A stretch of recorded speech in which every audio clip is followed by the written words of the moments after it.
여러분 반갑습니다. 자, 이번 시간에는 우리 이제 북적북적 저절로 암기 노트 조직론에서 또 조직의 혁신에 대한 얘기 한번 같이 다뤄보도록 하겠습니다. 조직의 혁신이다 그랬을 때는 우리가 이제 MBO를 중심에다 놓고 나머지 이제 OD라든가 TQM이라든가 뭐 아니면은 또 제가 이제 여기다 교재에다가는 학습 조직 같은 것도 넣어놓기도 했고, 그리고 또 이제 BSC 같은 걸 넣어놓기도 하고 그렇게 했습니다. 그러니까 학습 조직은 또 별개로 보기도 하는데 그런데 이제 여기다가 같이 포함해서 한번 비교해 보시라고 이렇게 편성을 해놨었어요. 이제 그 내용을 같이 한번 확인해 보도록 하는데, 어쨌거나 이제 MBO를 중심에다 놓고 MBO보다 얘가 어떻다, 저렇다 이렇게 이제 비교하시면 돼요. 항상 행정학 문제 푸실 때는 딱 읽었을 때 감이 안 오면 비교 대상을 찾아가지고 그 특징을 떠올려 보시면 돼요. 이제 그렇게 문제를 푸는 연습을 하셔야 될 텐데요. 자, 먼저 요거는 이제 레비트라는 학자가 조직 혁신의 주요 대상 변수로 뭘 꼽았냐 이런 건데요. 업무, 구조, 기술 말고는 뭐 인간이에요, 인간. 예, 이런 것들이 이제 조직 혁신의 대상 변수다. 조직을 혁신하려면 뭘 건드려야 되는지 이런 거를 이제 지적을 한 바가 있고요. 조직 혁신이 있으면 항상 저항이 있습니다. 자, 이제 그런데 극복 방안이 있는데, 그 중에서 이렇게 이제 상급자로서의 권한을 행사하고 물리적인 제재, 압력을 사용하고 긴장감을 조성한다 이렇게 되면 이제 강제적으로 끌고 가겠다라고 하는 거예요. 강제적 전략, 그 다음에 뭐 공리적 전략 이런 거 있잖아요. 또 기술적인 측면에서의 접근법 이런 것들이 다 있습니다. 여기서는 강제적 전략에 대한 얘기가 나왔고, MBO죠. 이제 상관에 의한 부하의 목표와 평가 기준을 설정한 다음에 부하에 의한 자신의 목표와 평가 기준에 제한이 있고, 그 다음에 목표에 대한 상관과 부하의 이거는 뭐 협의, 타협 뭐 이런 식으로 이제 쓰시면 돼요. 예, 그래서 여기는 합의라고 표현했는데 비슷한 말 들어가면 상관없습니다. 그러니까 이제 이거는 뭘 보여드리려고 했냐면은 일단은 조직의 목표가 뚜렷해야 되고요. 그 조직의 목표를 가지고 이제 접근을 해야 돼요.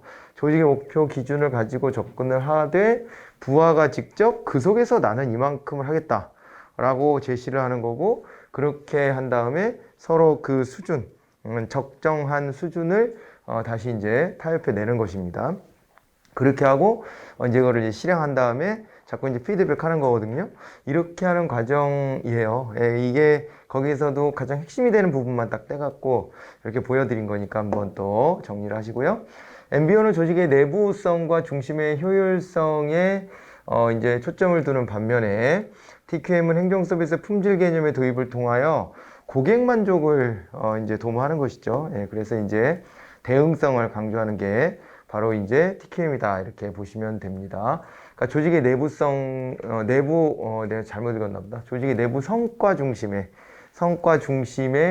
효율성, 알겠죠? 예. 우리가 내부성이란 말도 있으니까 잘못 읽었나 봐 내가. 조직의 내부 성과 중심의 효율성 이렇게 하시고, TQM 같은 경우에 그게 아니라 고객이 오케이 할 때까지 자꾸 이제 개선을 해나간다 이런 이제 그 대응성이 강조되는 측면이 있죠. 자, 이렇게 비교하시고, 센게라는 학자가 있습니다. 학습 조직과 관련해서 많이 나왔죠. 5가지 훈련을 얘기했는데요. 자아 완성을 하고 사고 모형을 가지고 사고해야 되고, 비전도 공유해야 되고요. 학습은 이제 말 그대로 학습 조직이잖아요. 그래서 이제 집단적인 학습 이렇게 들어가 줘야 됩니다. 그리고 시스템적인 사고를 해야 된다. 이런 것들을 이제 훈련의 이제 기준으로 제시를 했었고요. 학습 조직은 모든 구성원이 문제 인지와 해결에 관여하면서 조직 능력을 제고시키기 위해서 뭐를 거치냐? 이거 시행착오를 계속 반복적으로 거치는 거예요. 그러니까 이게 예전에는 조직은 완벽해 뭐 이렇게 하고 이제 관료제가 시작이 됐지만, 조직이 완벽하지 않음을 이제 시인하는 겁니다. 시인하고 이제 시행착오를 거치면서 계속 실험을 해나간다. 그러니까 왜 그런 얘기를 하기 시작한 지 오래됐는데, 우리가 이제 닷컴 산업이 발달하면서 닷컴 산업이 발달하면서 어디서나 내놓는 상품은 항상 베타판일 수밖에 없다 그런 얘기를 하기도 하거든요. 베타판이라는 것은 뭔가 한번 선을 보이고 그 다음에 개선점을 찾기 위해서 내놓는 시제품 같은 거예요. 그런데 이게 그 공업 생산물 같으면은 시제품이라는 게 잠깐 진짜 있다가 이제 보정을 해가지고 완벽한 상품을 대량으로 생산해서 이제 막 뿌리는 건데, 그런데 이런 이제 어떤 IT 쪽으로 넘어오게 되면 여기는 항상 시제품 단계에 머무를 수밖에 없다. 그러니까 그만큼 고객의 요구도 빠르게 변하고 거기에 맞춰 가려면은 항상 뭔가를 개선해야 된다는 거잖아요. 그러니까 우리가 핸드폰 하나만 써도 맨날 뭐 프로그램 업데이트 해야 된다고 맨날 껐다 켰다 하게 하고 막 그러잖아요. 그죠? 귀찮게 해가지고 안 하고 미루면은 계속 그거 중간중간에, 그죠? 확인하고 이렇게 하잖아요. 그러니까 그런 개선이 끊임없이 나타나잖아요. 이제 그런 것처럼 조직도 정보사회에서는 완벽한 형태로 딱 고정되어 있다라기보다는 환경 변화에 대응하는 성격으로 시행착오를 반복적으로 경험한다. 이렇게 볼 수 있는 겁니다. 아시겠죠? 네. 그 얘기예요. 그 얘기. 자, 그리고 이제 됐고, 균형 성과표, BSC에 대한 얘기인데요. 성과지표를 도출함에 있어서 전통적인 재무적 관점에 따른 재무제표도 중요한데 너무 그것만 보지 않았냐, 미국의 기업들이. 그래서 이제 비재무적 지표를 강조했습니다. 고객과 내부 프로세스 관점, 그리고 이제 고객 관점, 내부 프로세스 관점, 학습 및 성장 관점. 요거를 이제 비재무적 관점이라고 묶어서 봤었죠. 자, 여기 같이 균형을 이루어야 된다라고 보는 것이고요. BSC는 재무적 지표와 비재무적 지표 등등등등등등 이런 것들의 균형, 무조건 균형. 어느 한쪽으로 치우치는 게 아니라 균형. 이렇게 보셔야 돼요. 시험 문제에서 심지어 이렇게 한다 그랬죠. 재무적 지표에 초점을 우리가 많이 맞추고 있으니까 비재무적 지표로 레버리지를 맞추려고 하잖아요. 그러다 보니까 우리 느낌상 얘를 좀 죽이고 얘를 늘려야 될 것 같단 말이에요. 이제 그런 뉘앙스로 시험 문제를 낼 때가 있는데 그래도 틀렸다고 하셔야 돼요. 무조건 균형. 이거는 뭐 한쪽으로 치우치는 게 아니라 균형을 이루려고 하는 것이다. 자, 관료제의 결함을 보완하고자 등장한 임시적, 동태적, 유기적 조직이다 라고 했고요. 토플러가 미래 충격에서 최초로 제시했다면은 이거는 이제 뷰로크러시의 반대로 에드호크러시라는 것을 제시를 했어요. 그죠? 에드호크러시 이렇게 해서 기억을 해 두시기 바랍니다. 임시 조직 뭐 이렇게 보시면 돼요. 자, 그리고 자, 이제 OX로 가보겠습니다. 조직혁신 접근 방법 중 기능, 권한, 책임의 명확화, 통솔범위의 재조정, 의사소통망과 의사결정권의 재검토, 분권의 확대 등 조직의 구조적 요인을 대상으로 하는 것 등은 기술적 접근이다라고 했는데 이거는 뭐가 되겠어요? 이거는 구조적 접근이에요. 구조적 요인을 대상으로 한다잖아요. 그러면은 구조적 접근이에요. 구조를 바꿀 거냐? 인간의 행태를 바꿀 거냐? 아니면은 또 또 이런 어떤 기술적인 측면으로 접근할 것이냐 뭐 이런 것들이 좀 나눠지는 것인데 이거는 이제 구조적 접근에 해당된다 이렇게 보셔야 되고 이번엔 또 저항이죠. 저항을 극복하기 위한 방안 중 공리적 전략이 있다 이렇게 되어 있는데 공리적 전략이다라고 하면은 어떤 그 이익을 훼손하지 않겠다. 이게 혁신이 된다고 당신네들이 평소에 갖고 있었던 기득권이 없어지는 게 아니다. 그런 거를 훼손시키려고 하는 의도가 아니다. 이런 식으로 이제 접근을 해야지 공리적 전략이 되는 것입니다. 예. 그런데 요거 보면은요. 그러니까 너네 이득을 해치지 않을게. 뭐 이런 거라기보다는 천천히, 그죠? 천천히 개구리 솥에다 넣고 끓이듯이 천천히 티나지 않게 하거나 아니면 타이밍을 딱 보고 있다거나 이런 건 다 기술적인 접근이에요. 기술적인 접근. 그래서 또 이제 뭐 통계치 같은 거 이런 거 들이밀고 이렇게 해가지고 꼼짝 못하게 만들고 말이죠. 이런 식으로 해가지고 이제 접근을 하는 겁니다. 이거는 기술적 전략에 해당되는 내용이다. 이렇게 이제 보셔야 되겠어요. 사람들도 어떻게 해요? 야, 네 이득을 훼손하지 않을 게가 아니라 야, 너 절로 가고 너 일로 오고 그래서 막 섞어버리는 거예요. 그렇죠? 기술적인 전략이다. 이렇게 봐두셔야 되겠습니다. 자, 그리고 이제 조직 발전은 인간 잠재력의 개발을 통해 과업 수행의 기능보다는 대인관계 능력에 역점을 두는 인위적, 계획적, 의도적인 변화로서 상향적인 혁신 방안이다. 이 상향적인이라는 말이 틀렸네요. 그죠? OD는 근본적인 그 사람들의 행태나 가치관을 바꾸려고 하는 거여서 이거는 외부의 혁신가 같은 사람이 들어와 가지고 조직 내로 들어와서 하향적으로 내려 꽂아버리는 방식이에요. 이게. 그래서 이거는 이제 하향적이다 이렇게 보셔야 되는 것이고 감수성 훈련은 10여 명의 인원을 대상으로 하는 훈련 방법이죠. 다수의 참여가 곤란하다는 단점이 있는데 수동적인 자세를 가진 사람이 적합하다 이렇게 돼 있잖아요. 말이 그럴싸해 보이지만 뒤가 틀려요. 수동적이면요. 열 몇 명 모아놨는데 자기 얘기 안 합니다.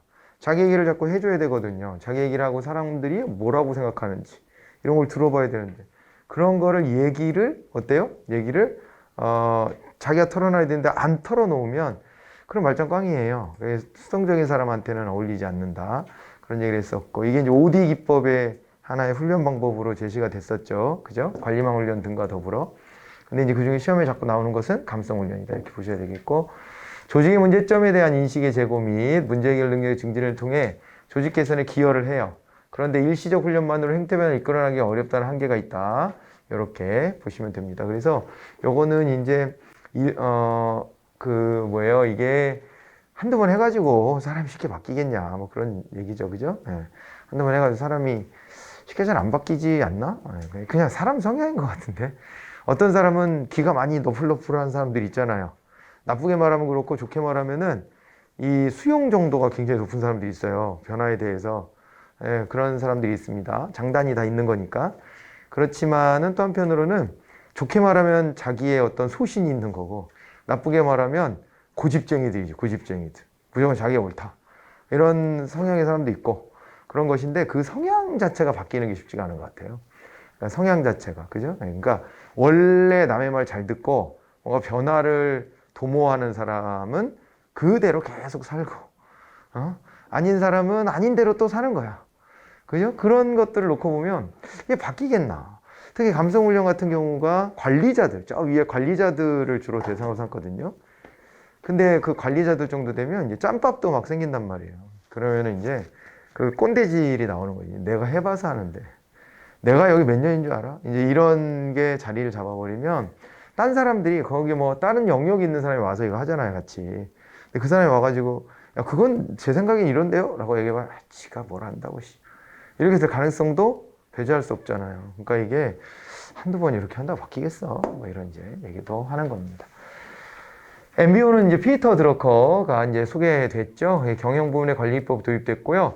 존슨 대통령에 의해 계획예산제도 확립을 위해 연방정부에 도입됐다. 틀린 얘기고요. 이거는 아직은 뭐 조금 이건 잘 모르겠다 하시는 분들이 있을 수 있는데, 진도상 요거는 이제 존슨 대통령이 계획예산제도를 한 건 맞는데, 요거가 5년 이상의 장기 계획하에 예산을 짜보자 이렇게 하는 건데, 이게 이렇게 예산제도를 짜면요 하향적 예산이 돼요.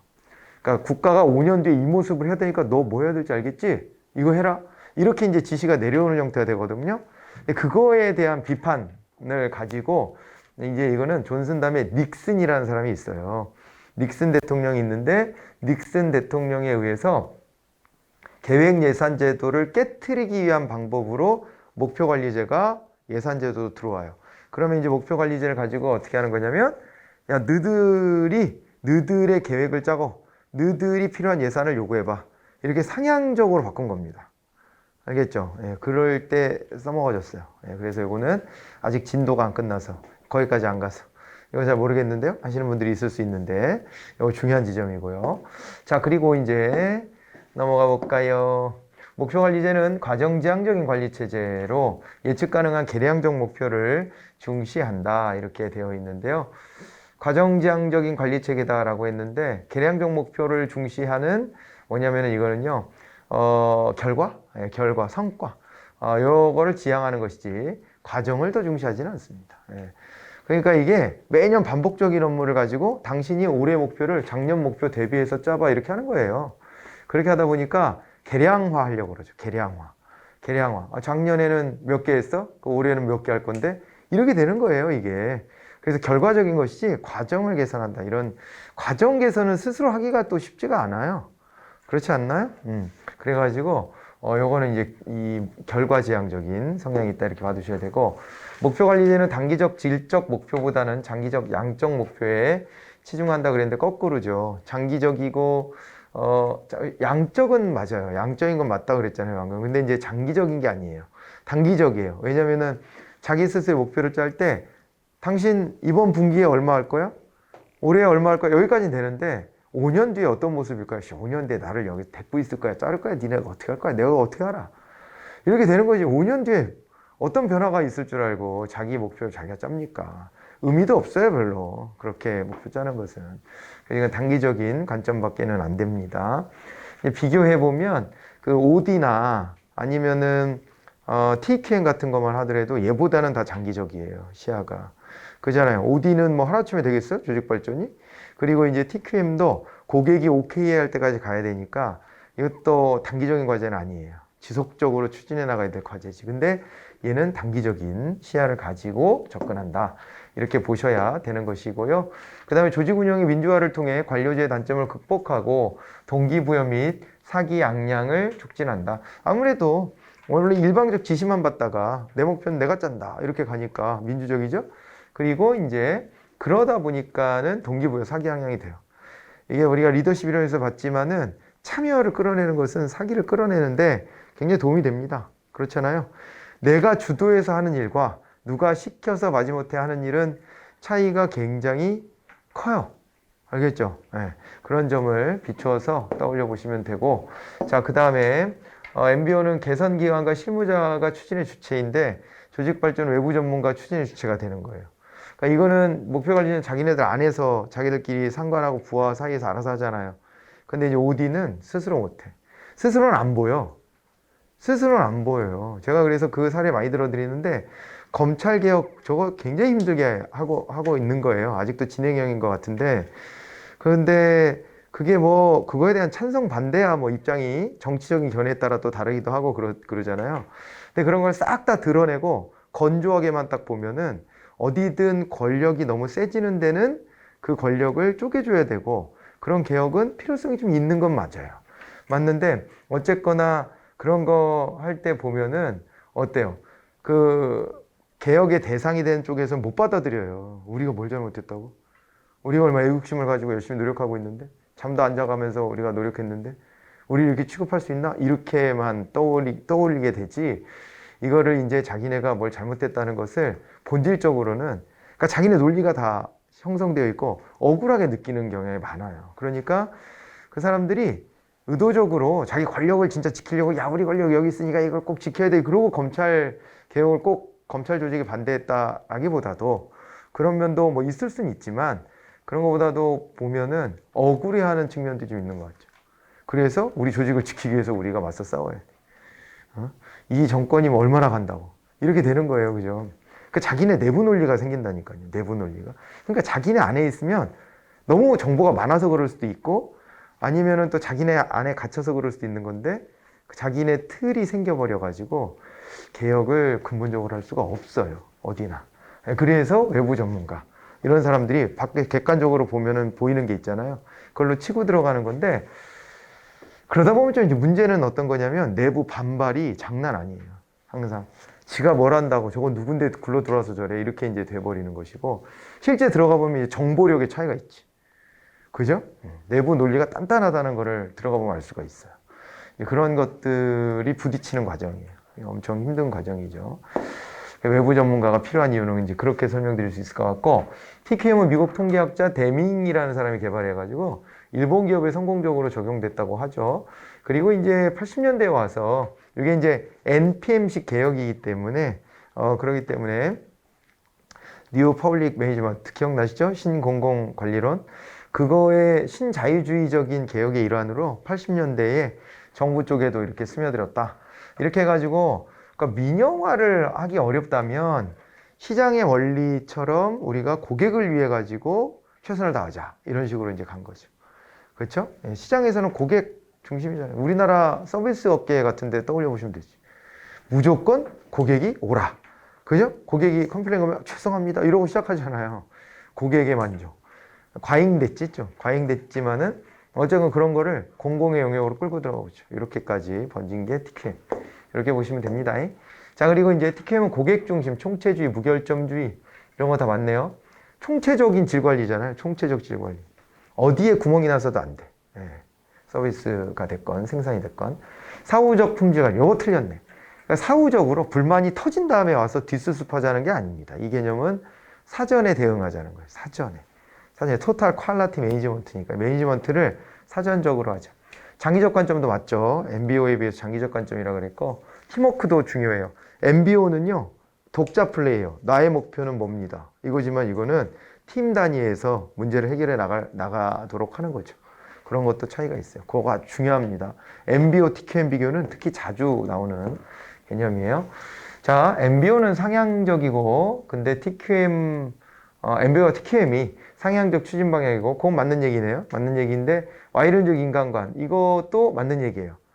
그런데 OD는 하향적이라 그랬잖아요. 하향적 추진 방향 왔는데, X이론적 인간. 그러니까 시키는 대로 해라.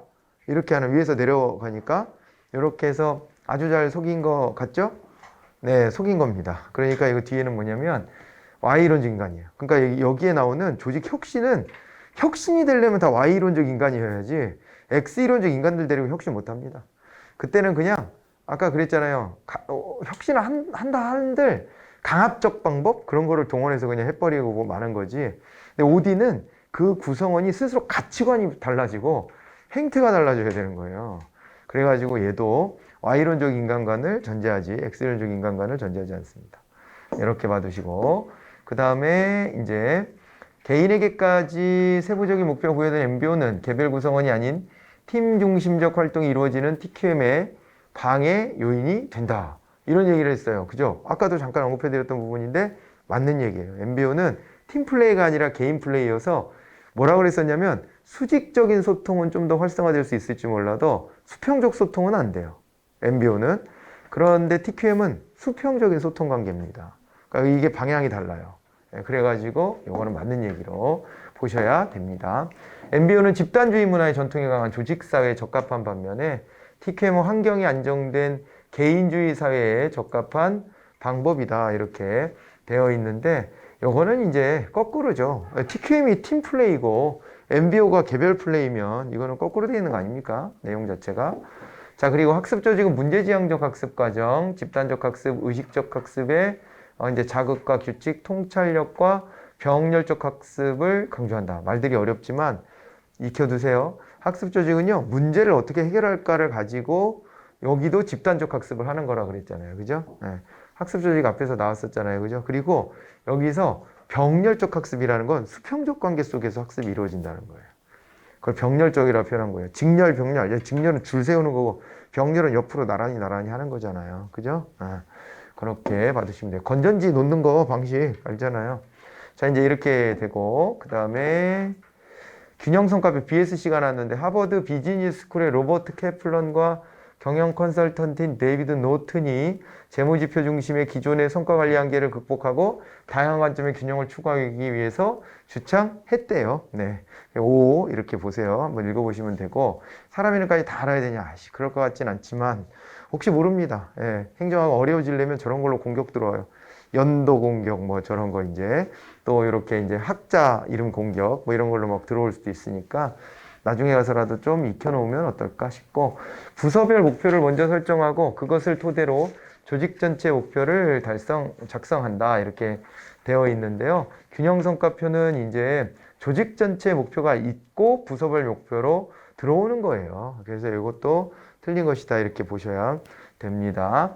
자, 이제 그렇고 BSC의 관점 중 고객 관점이다 라고 했는데 여기에 이제 고객 만족도, 정책 순응도, 민원 인내, 불만율, 신규 고객 증감 이거 다 맞네요. 고객 관점. 그러니까 요거 구체적인 것들로 막 들어가면 진짜 헷갈려 버려요. 여기다 이제 막 섞거든요. 그러니까 여기다 내부 프로세스 관점 같은 거 하나 끼워 넣어놓고 막 이런 식으로 하면은 이제 골 때립니다. 그래서 요것도 세부적인 것도 좀 눈에 자꾸 익혀 놓으실 필요가 있고 눈에 익힐 때요 무턱대고 외우지 말고 뭐라 그랬어요? 생각해 보라고 생각을. 우리가 이제 공부할 때 되게 중요한 자세가 자꾸 생각해 보는 거예요. 아니지 않나? 이런 생각도 해봐야 돼요. 심지어 이 사람 왜 이렇게 주장했지? 이건 좀 이상한데? 뭐 이 사람이 주장했다니까 내가 그냥 인정해주고 넘어갈게. 이렇게 시험 문제도 그렇게 나왔네. 이런 관점이 더 우세한 건가 보다. 근데 내 생각은 좀 다른데 이렇게 하셔도 돼요. 공부 그렇게 하는 거예요. 근데 너무 거기 또 빠져가지고 그 놀이를 하고 있으면 안 되고 우리 시간도 없고 그러니까 학자들이 뭐라 그랬는지 그냥 받아들여야 되는 건 받아들여야 되지만은 그러나 그런 약간의 비판 생각을 가지고 접근하면 이해가 빨라요. 근데 거기서 이겨먹으려고 할 필요는 없어요. 그건 나중에 필요하면 나중에 공부를 끝까지 해가지고 학자가 되세요. 그러면 그때 가서 논문 쓰면서 할 일이지 여기서 비판할 일은 아니에요. 그러나 그런 정도의 약간의 긴장감을 가지고 계속 보잖아요. 그게 맞나 틀리나 생각하다 보면 나중에 가서 다 찾을 수 있어요. 그냥 외우지 않고도. 우리의 메모리 능력에는 한계가 있다고 보거든요. 예. 그리고 조금만 비틀어놔도 못 맞춰요. 그렇게 하면 용어가 바뀌어도 그냥 외우면 절대적으로. 그래서 이게 암기를 위해서 지금 하고 있는 거긴 한데 그런데 무턱대고 외우라는 것은 아닙니다. 이런 것도 자꾸 생각해 보세요. 이게 고객을 위한 거다 이렇게 다 생각이 드실 거예요. 이거 보면 자, 이거 5가 되고요. 전통적 성과 관리에 비해서 재무적 관점보다 고객 만족 등을 중시하는 고객 중심적인 성과 관리 체제인 BSC가 MBO보다 미시적이고 단기적이다 그랬는데 여기 앞에는 다 맞거든요. 그죠? 그러니까 이제 전통적 성과, 이거 이렇게 보셔야 돼요. 얘 자체만으로 보면 균형이죠. 그런데 전통적 성과 관리에 비해서 보면 재무적 관점의 힘을 조금 줄인 거예요. 그래야지 균형이 맞지. 그러니까 시소가 일로 기울어져 있는데 이렇게 맞춘 거잖아요. 균형을 맞췄다라는 얘기를 이렇게 표현하기도 한 거예요. 그러니까 그거는 이해를 잘 하시고 이 BSC가 MBO보다 미시적이고 단기적이다 그랬는데 MBO보다 미시적이고 단기적이다 BSC가 어떤가요? 요거는 틀린 얘기입니다. 이게 사실은 MBO가 미시적이고 단기적이었잖아요. 기억나요? 그래가지고 그거보다는 조금 더 거시적이고 그리고 이렇게 종합적이랄까요? 예, 포괄적이랄까? 뭐 이렇게 이제 접근해 보려고 BSC. 왜냐면 전체를 다 보면서 균형을 맞추려고 하니까.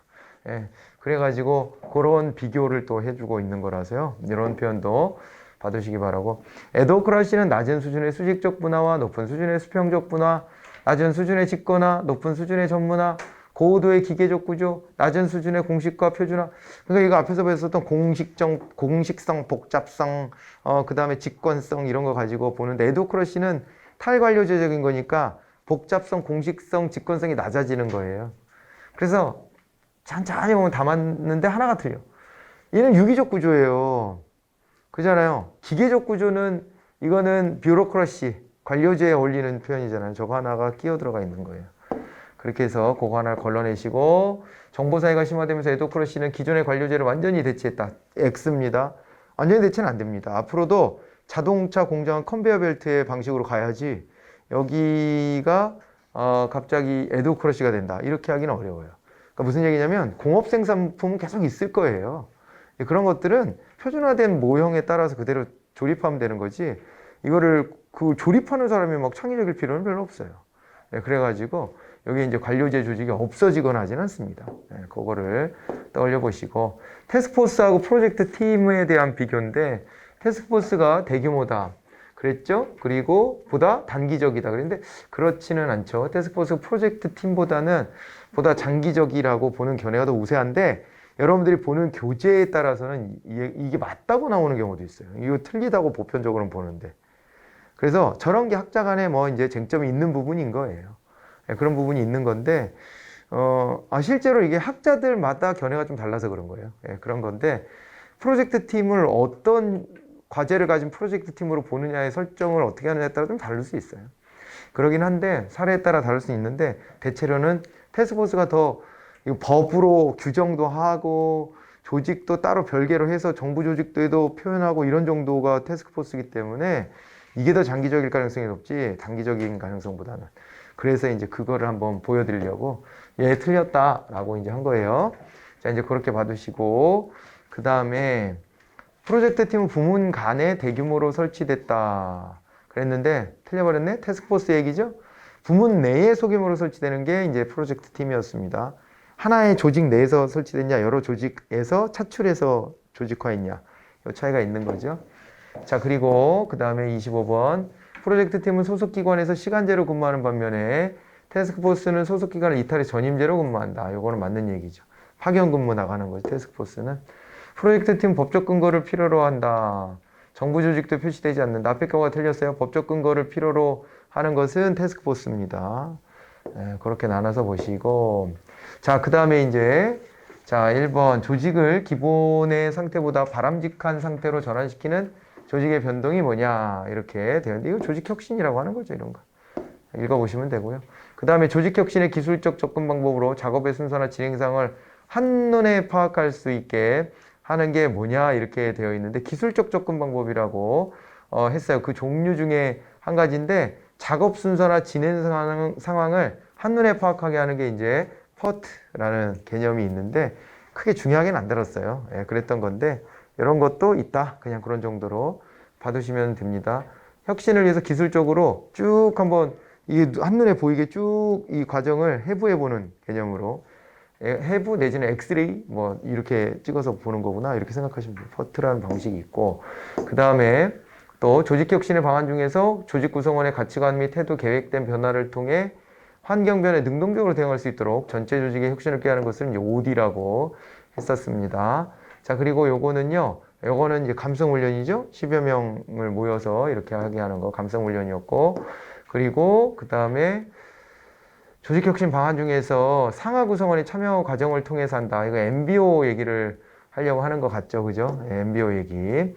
그렇게 됐고, 그 다음에 인간 위주의 경영 시스템을 지향한다는 철학적 기반을 바탕으로 조직의 절차를 표준화했고, 지속적으로 적실성 있게 개선해서 고객 만족을 달성한다. TQM인가 봐요. 그죠? 예, 그래서 이렇게 이제 핵심적인 어떤 키워드들을 가지고 찾는 연습부터 하세요. 예, 그렇게 하시면 돼요. 자, 그리고 불확실한 환경에 요구되는 조직의 기업과 학습의 가능성에 주목하고 이를 강조하는 게 학습 조직이었습니다. 그죠? 예, 학습 조직. 그리고 BSC 관점 중에서 장기적 관점으로 학습 동아리 수, 그 다음에 내부 제한 건수, 직무 만족도 등이 보유한 인적 자원의 역량. 인적 자원의 역량 나왔으면 끝난 거 아니에요? 예, 그랬으면 이거는 이제 학습과 성장의 관점 이런 것들을 말하고자 하는 것이겠죠. 자, 그 다음에 의사결정 과정의 시민 참여, 적법 절차, 커뮤니케이션 구조 이런 거는요 프로세스를 바꾸는 거예요. 내부 프로세스 어떻게 가져갈 것이냐. 그러니까 여기 시민 참여가 나오니까 고객 중심 아닌가 이렇게 하시면 안 돼요. 이거는 이런 걸 구분하시는 거예요. 항상 시민 참여니까 프로세스에 시민의 참여를 집어넣는다는 개념으로 이렇게 보시는 겁니다. 이거는 고객이 내 이용자 입장에서 만족한다가 아니라 생산 과정에 동참하게 만들어 버리는 거예요. 내부 프로세스의 관점으로 보셔야 됩니다. 자, 그리고 이제 주주 이익의 극대화 또는 기업 가치의 극대화를 위해서 매출, 자본 수익률, 예산 대비 차이 등 재무 지표를 관리하는 것이다 그랬으니까 요거는 뭐가 돼요? 네, 요거는 바로 이제 재무적 관점이다 이렇게 봐두시면 됩니다. 아시겠죠? 재무적 관점과 관련이 있습니다. 자, 그리고 특정 사업의 수행을 위하여 조직 내 관련 전문가 중심으로 결합되는 수평적, 임의적, 동태적 조직이 뭐냐 이렇게 되어 있는데 이거는요 이제 특정 사업을 수행하기 위해서 조직 내 관련 전문가를 중심으로 결합됐대요. 그죠? 네. 이렇게 됐고 수평적이고 임시적이고 동태적이다 이렇게 했으니까 이거는 이제 프로젝트 팀에 대한 얘기입니다. 이게 핵심 키워드는 조직 내예요. 조직 내. 조직 내 이거 잘할 것 같은 애들. 이런 애들 뽑아가지고 한다. 그런 얘기입니다. 그리고 이제 특정 목적과 임무를 수행하기 위해서 여러 조직, 부문 간이죠? 부문 간에서 뽑아내는 입체적이고 임시적이고 동태적 조직이다. 그러면 이건 태스크포스. 둘을 비교하는 거 열심히 해 두셔야 됩니다. 이렇게 해서 이 단원을 모두 마무리를 해보겠습니다. 수고하셨습니다. 자, 여러분 반갑습니다. 이번 시간에는요, 우리 이제 행정정보와 전자정보에 대한 내용을 같이 살펴보도록 하겠습니다. 요거 4차 산업혁명에 대한 얘기입니다. 뭐 당연히 요거 너무 많이 들어가지고 당연히 이렇게 찾으셨을 것 같은데 최근에 있잖아요. 2021년도 지방직 시험에 4차 산업혁명이 나왔어요. 그러니까 요 부분은 최근의 경향 같은 게 반영돼 나올 수가 있어요. 전자정보 같은 거니까 변화가 빠르잖아요. 그러니까 새로운 용어나 이런 것들 막 소개할 수 있는데 이번에 4차 산업혁명이 나왔다. 그러니까 이게 산업혁명이라고 하는 것을 정보혁명 앞단계로 봤었잖아요. 원래는. 그런데 그걸 갖다가 산업혁명을요 최근에 분류해서 1차, 2차, 3차, 4차 이렇게 나눠가지고 그래가지고 3차, 4차 이쪽으로 오는 거는 정보사회랑 좀 관련이 있어요. 네, 정보사회랑. 그러니까 이제 뭐 처음에는 증기기관, 1차는 증기기관, 2차는 뭐 이제 컨베이어 벨트 이런 것들 기반으로 두고 3차가 무슨 컴퓨터 이런 것들이고 컴퓨터 반도체 그리고 4차가 이제 어떻게 되는가 3차가 한 60년대 이후로 보고요.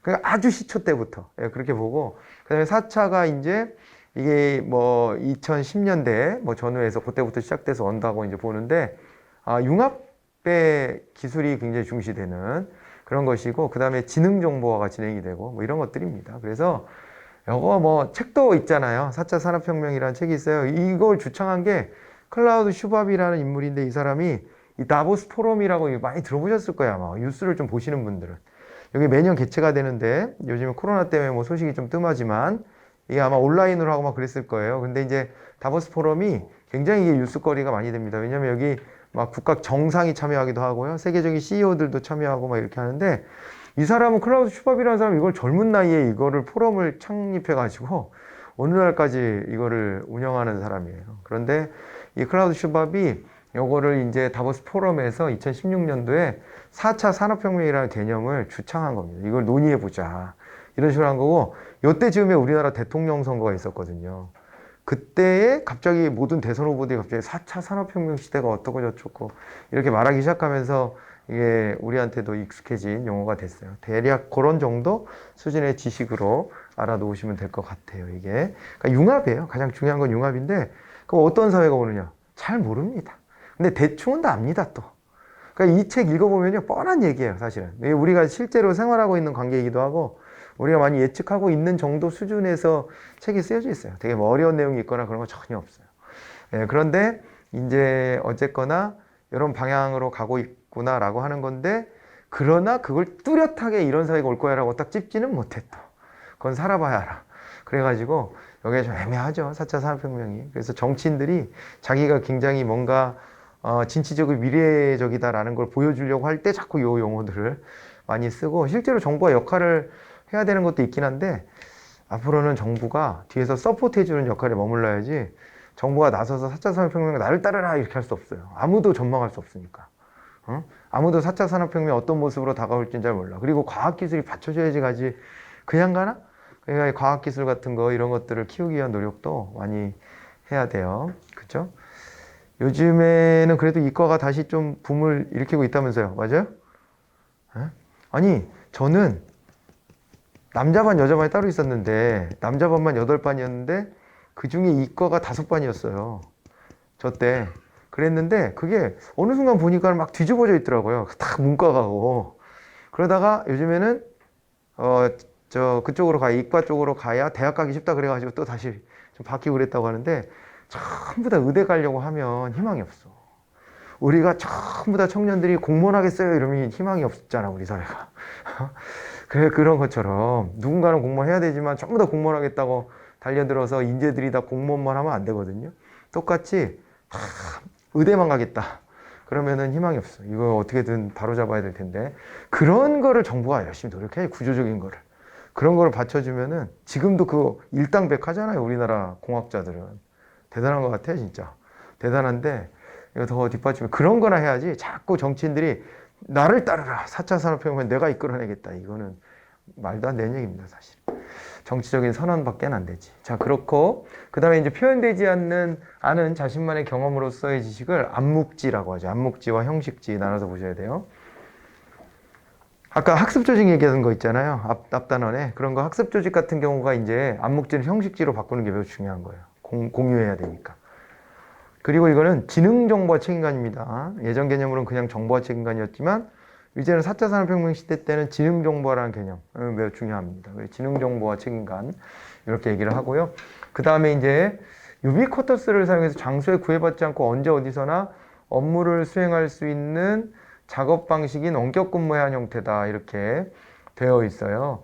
그렇게 되어 있고, 영상회의 등 정보통신 기술을 이용해서 시간과 장소에 제약 없이 임무를 수행한다 그랬으니까, 요거는 이제 스마트 워크라는 개념으로 보시면 돼요. 우리나라에서 이건 박근혜 정부 때 강력 밀었던 개념이에요. 스마트 워크. 그러니까 유비쿼터스 기술 같은 것들이 전제가 됐습니다. 자, 이거는 이제 뭐 전자정부를 말하려고 하는 것 같죠? 예, 보니까. 그리고 요거는 전자정부의 단계를요, UN 같은 데서 막 구분도 하고 그래요. 근데 통합 1단계, 2단계, 3단계가 있거든요. 근데 1단계는 정부가 온라인으로 각종 행정정보를 일방향적으로 제공하는 겁니다. 그러니까 우리나라에서는 정부 1.0 이렇게 표현하는 거 있잖아요. 그거랑 좀 흡사해요. 일방향적이다. 그런 게 이제 중요해요. 일방향이란 말을 딱 못 떠올렸을 거예요. 대부분. 근데 괜찮아요. 이거 맞추려고 하는 게 아니에요. 생각해 보라고 하는 거지. 그래서 이제 이걸 여러 번 반복하면서 이걸 할 때, 여기 일방향? 일방향. 이렇게 익숙해 놓으면 나중에 떠올라. 근데 이게 포인트거든요, 사실은. 응? 통합 1단계, 그럼 일방향적인 거. 온라인 기술 같은 것들이 좀 생기긴 생겼는데, 아직은 양방향이 안 된 단계. 이렇게 딱 기억해 놓으시면 돼요. 정부 1.0 행정 서비스는 일방향 똑같잖아요. 그죠? 정부 2.0은 이제 양방향이고요. 3.0의 서비스는요, 양방향이면서 하나 더 나가줘야지. 안 그러면 똑같잖아. 2단계, 저 2.0하고. 그래서 이거는 맞춤형 정보 제공이라는 거. 그거 중요하게 봐요. 이거 이제 구분의 포인트가 될 겁니다. 자, 그리고 요거는 이제 브로드밴드, 무선, 모바일 네트워크 앞에서 답이 하나 있었다. 유비쿼터스에 대한 얘기예요, 이거. 유비쿼터스. 유비쿼터스 요즘에 잘 활용하고 있죠. 그죠? 예. 저도 이제 오징어 게임을 정주행하고, 오징어 게임을 정주행할 때 방식은 틈날 때마다 그냥 본 거예요. 왔다 갔다 하고 이럴 때. 봤는데, 왔다 갔다 할 때 폰으로 보다가 집에 가서는 TV로 잠깐 보다가 이런 식으로. 그죠? 예, 그게 유비쿼터스 기술입니다. 그게. 예?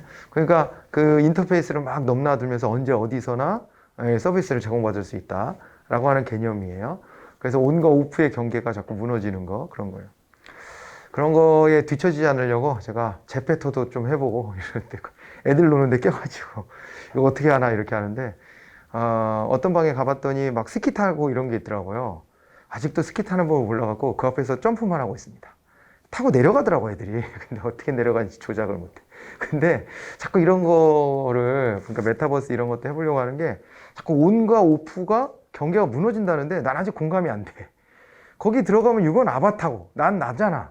나는 이게 구분이 뚜렷한 세대를 살았잖아요. 그래서 아직도 그게 감이 안 와. 이거 왜 이 속에서 이걸 나라고 생각하는지 모르겠어. 그게 제가 젊을 때가 심지어 이거의 원조격이라 할 수 있는 그 뭐죠? 싸이월드 한참 하던 세대였는데, 근데도 전 안 했었거든요, 그때. 그거 안 했었는데, 안 해서 그런가? 아니, 근데 아무튼 그게 나와 동일시는 안 되는 것 같아요. 동일시는 안 되는 것 같은데, 그 동일시 된대잖아, 이제. 지금의 세대는. 어릴 때부터 그런 걸 하면. 동일시가 된다니까, 그게 그렇게까지 되나? 한번 경험해보고 싶은데, 안 될 것 같아, 죽을 때까지. 그런데 이제, 그런 게 유비쿼터스의 개념들이 같이 또 녹아 들어가는 거거든요. 그러니까, 이런 것들을 같이 좀 떠올려 보세요. 유비쿼터스는 끊임없이 시험 문제 출제되고 있는 개념이에요. 이거는 10여 년 동안 중요하게 보세요. 작년에도 출제가 됐었으니까, 최근에도. 빅데이터는 자주 나오진 않았는데요. 3대 특징을 좀 알아둘 필요가 있는데요. 크기가 크고요. 빅이니까. 속도가 어마어마하게 빠른데요. 하나가요. 다양성이에요. 획일화되지 않아요. 이게 다 다른 게 어마어마한 양이 빠르게 변하는 게. 그게 빅데이터다. 이 특징 알아두셔야 돼요. 요거 시험에 나왔던 대목이고요. 요것도 옛날에 시험에 나왔었는데 이건 자주 나오는 건 아니지만 그래도 좀 뭐 나왔던 경험은 있어요. 발신자가요, 의사 전달할 때 이거를 왜 전화해서 내가 전화 걸면 전화 받는 사람이 어떻게 받나를 떠올려서 한번 해보세요. 네, 그러면 돼. 발신자가 있으면요, 이거를 어떻게 해요? 전자신호로 바꾸잖아요. 그걸 우리가 코드화라 그래요. 코드화 해가지고 발송하고 이게 통로를 거쳐서 쫙 가. 그럼 수신자가 코드화된 거를 받잖아요. 그걸 가지고 해독하는 거예요. 해독하고 그거에 대해서 피드백하는 겁니다.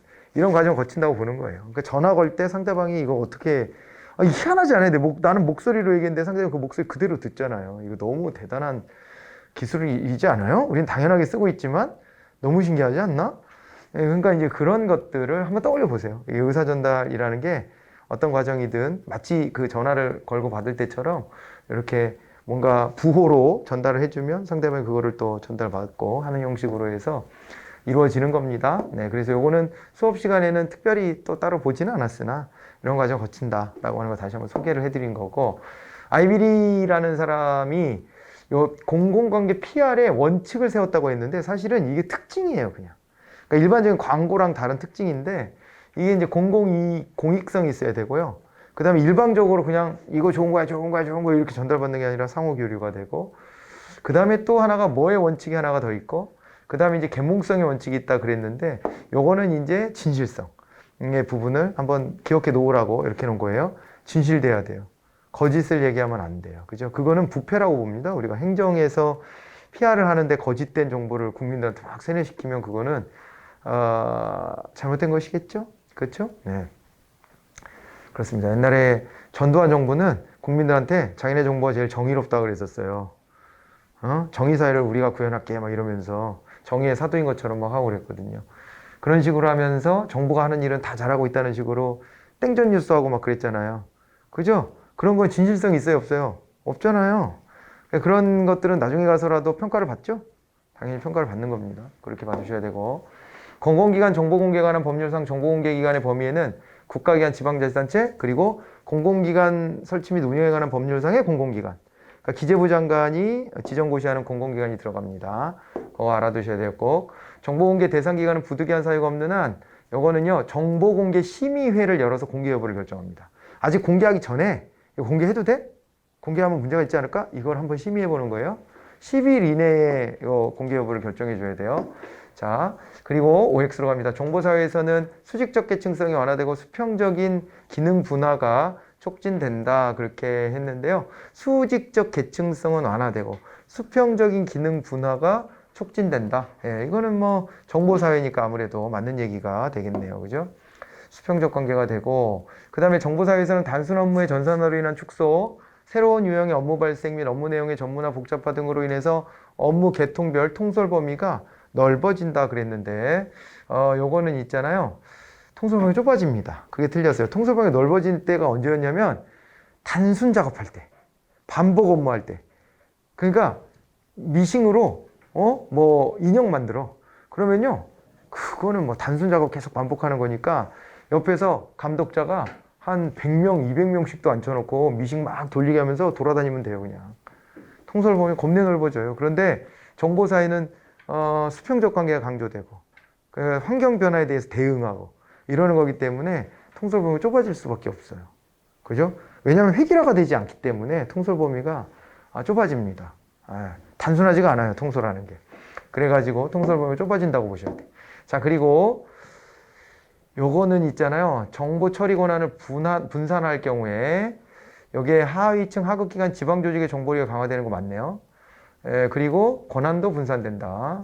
이렇게 나타나는데, 이게 이제 정보체계의 통합적 관리 시에는 정보의 집중화 또는 독점적 소유로 관료제의 강화 및 직권화가 철회된다. 이렇게 되어 있는데, 뭐 틀린 부분은 안 찾아지네요. 그리고 정보사회가 도래하면 정책 집행 단계에서 정보 네트워크의 연결과 그 다음에 정보의 분산 처리로 효율성이 증대된다 그랬는데, 뭐 이것도 맞는 얘기가 되는 거고요. 그러니까 정책 과정 자체가 다 개선이 되겠죠.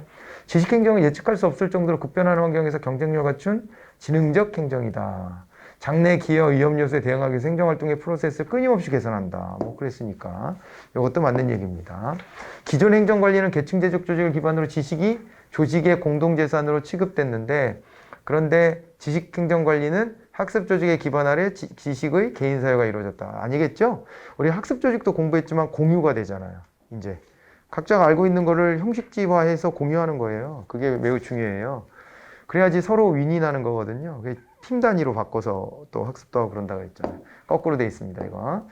그 다음에 전자정보의 유형 중에 전자정보 유형이 있어요. 참, 이건 제가 좀 추가해 드리려고 하는데, 이게 정부 자체의 혁신과 정보기술 활용으로 정보 부문의 내부적 효율성을 제고하는 것은 민주형 전자정부다 그랬는데, 이게 보니까요, 정보 부문의 내부적 효율성을 제고한다라고 했죠. 정부 자체 혁신이라 그랬고, 그죠? 민주적이면 참여가 좀 나와야 되거든요.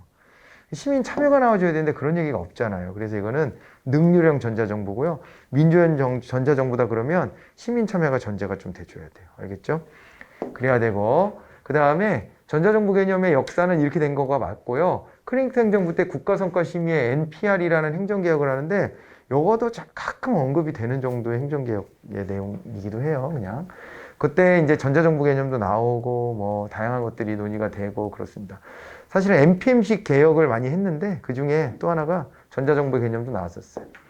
그리고 클린턴 때 90년대입니다. 90년대. 자, 그리고 전자정부 통합 3단계가 나왔죠. 온라인상에서의 담당자와 이메일 주소로 연결되거나 질문과 답을 받아볼 수 있는 등 요거 이제 상호작용이 이루어진다. 이거는 2단계입니다. 3단계로 가면요, 온라인상에서 여권 발급도 받고요, 각종 그 민원 서류 있죠, 그런 것들을 다 제공받고 막 이런 정도가 되면 그러면 3단계고요. 그냥 양방향성 정도가 나오면 2단계라고 하시면 돼. 이것도 시험에 가끔 나옵니다. 그렇게 알아두셔야 되고요. 그 다음에 우리나라 전자정부는 김대중 정부가 들어서면서 도입됐다 이렇게 되어 있는데요. 요게 김대중 정부 때인 거 연도만 봐도 힌트긴 한데 뭐 둘 다 속일 수도 있지만 물론 그러지만은 요거는 이제 맞는 얘기로 보시고요. 전자정부, 그러니까 IT 그러면은 김대중 정부 아니에요? 그렇잖아요. 김대중 정부가 뭐 잘하고 못하고가 다 있겠지만은 그 중에서도 이거요, IT 산업의 붐을 일으켜서 이 전환기에, 그래서 우리나라가 그 기반으로 지금까지 또 잘 버티고 뭐 왔다. 물론 그 정부만의 뭐 잘한 거라고 다 100% 그렇게 말할 수는 없지만 정부가 또 그런 가이드를 잘 세웠다. 그런 평가는 하잖아요. 그러니까 이 전자정부 개념도 그때 활성화가 됐겠구나 떠올려 보시면 되고요. 전자정부사본 과학기술정보통신부가 주무부처일까 같죠? 아닙니다. 그러니까 국가정보화는 여기서 해요. 그런데 그거 말고 전자정부 있죠? 정부가 들어갔잖아요. 전자정부는 행안부, 행정안전부가 주관하는 거예요. 이제 그거 헷갈리지 말고 꼭 보셔야 돼요. 이것도. 정부 1.0과 2.0의 핵심 가치는 민주성인데 정부 3.0의 핵심 가치는 효율성이다. 아까 정부 3.0 맞춤형 뭐 이런 거 나오지 않았어요? 양방향성 맞춤형. 그게 민주적인 거예요. 그러니까 이게 정부 1.0은 온라인을 통해서 정보를 줄게. 이게 효율성. 근데 2.0부터는 양방향성이니까 이제 민주성이 시작이 된 겁니다. 그렇게 보셔야 돼요. 거꾸로 돼 있는 거예요. 자, 그리고 공식적 의사전달은 비전문가의 의사결정을 용이하게 한다. 예, 맞는 얘기입니다. 이거 왜 그러냐면요. 공식적 의사전달을 통해 갖고 밑에서 정보를 주면 위에서 그 분야의 전문가가 아닌 사람이 리더가 돼 있더라도 그 사람이 결정할 수 있게끔 되거든요. 근데 비공식적 의사전달은 관리자에게 유익한 정보를 제공한다. 이것도 맞는 얘기예요. 그러니까 관리자가 필요로 하는 거를 뒤로 이렇게 해서 많은 다량의 정보를 신속하게 전달해 주는 게 또 비공식적 전달이라 틀린 부분은 없어요. 그냥 저렇게 놓으니까 되게 생경하게 보였겠지만 틀린 부분은 없고, 공식적 의사전달에 비해 비공식적 의사전달을 통해 더 많은 이제 정보를 깊이 있고 신속하게 전달할 수 있다. 이것도 맞는 얘기입니다. 비공식적 의사전달 장점이 이런 데 있는 거죠. 그리고 이제 수직적 의사전달 중 명령, 지시, 훈령, 그리고 품위제 등은 하향적 커뮤니케이션에 해당한다 그랬는데, 요건 다 하향적이거든요. 명령, 지시, 훈령을 내려보냈어. 그런데 품위제는요, 밑에서부터 결제 올리는 거예요. 이거 해주세요. 이거 이렇게 하면 될 것 같아요. 결제해주세요. 위로 올리는 걸 품위제라 그래요. 그래서 저거는 상향적이에요. 상향적이다. 예, 품위제는. 그래서 X가 됐고, 커뮤니케이션의 장애 요인에는 사고 기준의 차이, 사고 기준이 다르면은 그저 똑같은 얘기를 해도 다르게 이해를 해요. 회로가 다르게 작동해. 지위상의 차이. 그죠? 위에 사람, 아래 사람 받아들이는 게 또 달라요. 위에 사람 아무래도 시야가 좀 더 넓죠. 그렇게 훈련되는 거예요. 전달자의 의식적 제한, 이런 것도 있을 수 있고요. 전달자의 자기 방어. 자기한테 불리한 정보는 자꾸 빼고 들으려고 하거나 하는 경향이 있겠죠. 능력이 부족해서 못 알아들을 수도 있고요. 제가 말하는 게 진짜일까? 이렇게 하면은 또 정보 전달 제대로 안 되죠. 원만하지 못한 인간관계, 이런 것들도 작용을 한대요. 그래서 이건 오해요. 공익성을 추구하는 행정표현은 이윤 추구가 목적인 선전과 달리 수평적이고 일방성이고 그리고 진실성이다. 틀린 게요. 여기서는 진실성은 그대로 나왔네. 그죠? 그런데 일방성이 틀린 거예요. 일방성. 일방적이지 않다 그랬죠? 이거는 상호적이에요. 상호적이다. 그렇게 보셔야 됩니다. 그래서 이거는 틀린 것이고, 그 다음에 정보 공개 목적은 국민의 알 권리를 보장하고 국정에 대한 국민의 참여를 확보하고 국정 운영의 투명성과 정보 비대칭성을 극복하기 위한 것이다. 틀린 부분 없는 것 같죠? 네. 그러면 이건 뭐로 하시고, 정보공개 이런 것 때문에 하고요. 이건 틀렸어요. 중앙정부가 먼저 하지 않고 조례로 청주시가 최초로 해서 지방정부에서부터 시작돼서 96년도에 중앙정부가 이제 법률을 만들었습니다.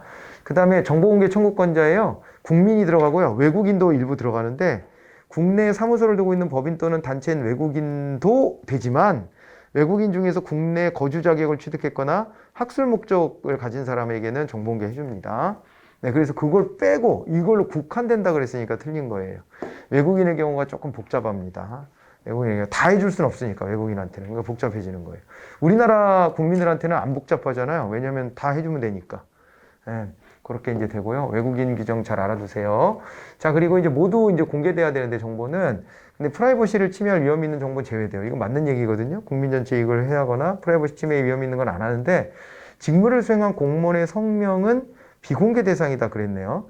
직무를 수행한 공무원의 성명은 비공개 대상이다 그랬는데, 이건 공개 대상입니다. 이거는 개인 프라이버시가 아니에요. 이거를 업무 담당자 이름하고 직위 이런 거 정도는 당연히 다 오픈합니다. 그죠? 전화를 걸 수도 있잖아요. 담당자한테.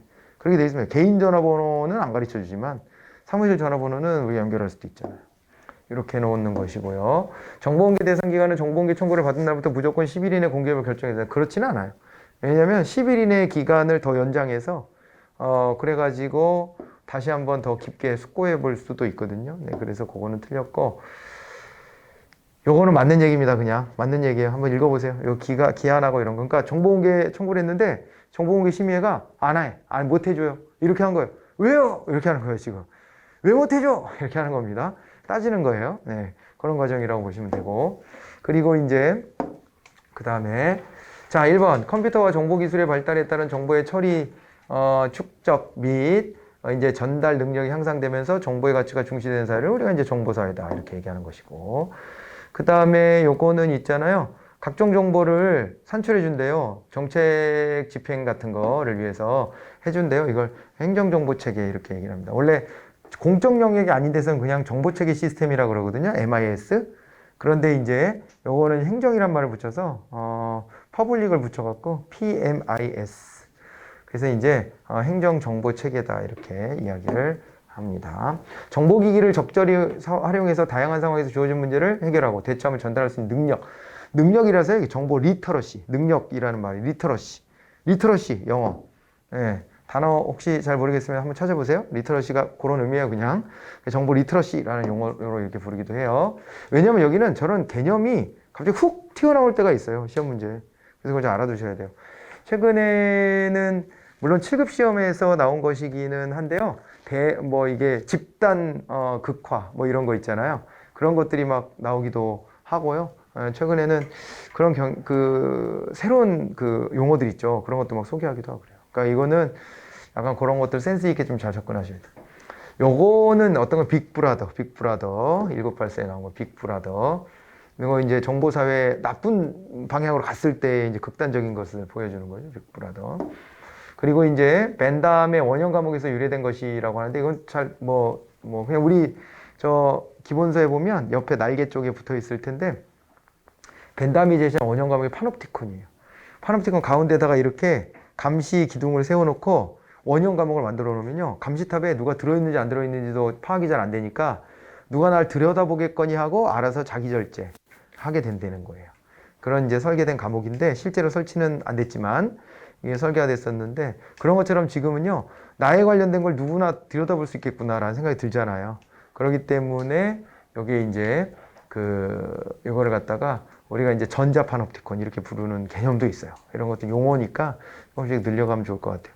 실제로 스노든이라는 사람이 미국 정보기관에 있다가 미국이 내부 미국 국민들을 테러 방지 목적이라고 하면서 엄청나게 사찰하고 개인정보 같은 것들을 뒤져보고 사생활을 침해하고 했던 부분들을 알게 되고 그것이 자기도 감시 대상이라는 것을 알게 되면서 이걸 폭로하고 지금 러시아를 망명해 있는 사람이 있거든요. 실화. 예, 그런 게 전자파놉티콘 그대로 보여주는 거예요. 맘만 먹으면요. 정부가 영장 없이 그때 9.11 테러 난 다음에 영장 없이 뒤져보게 했거든. 그래서 영장 없이 막 뒤져보는 거예요. 그래서 그냥 누가 됐건 간에 테러가 의심가 이런 식으로 그렇게 하는 것의 끔찍함을 한번 이렇게 폭로를 해준 적이 있어요. 우리나라도 감시 대상이어서 우리나라 대통령도 다 감시했다고 그때도 폭로가 됐습니다. 자, 이것은 전자파놉티콘이었고요. 그 다음에 이제 가치가 낮은 정보를 공공정보 시스템에 남기고 가치가 높은 정보는 사적으로 보유하는 성향을 보인다. 그래서 쓸모없는 정보만, 좋은 거 같은 거는 자기만 딱 가지고 있는 형태를 이거를 이제 우리가 뭐라 그랬냐면 정보의 그레이션 법칙이다. 불필요한 정보만 돌아다닌다 그랬었고, 그 다음에 요거는요 지식사를 설계하고 지식의 창출 형식과 전파 활용 등 지식 관리를 통해서 가치를 창출 극대화하는 행정을 지식행정이라 하는 겁니다. 그냥 이런 개념도 있고, 그 다음에 지식의 유형 중 언어로 표현 가능하고 언어를 통해 습득된 객관적 지식이다 이렇게 돼 있으면 이게 형식지죠. 형식지. 그러니까 암묵지랑 좀 비교해 보시면 됩니다.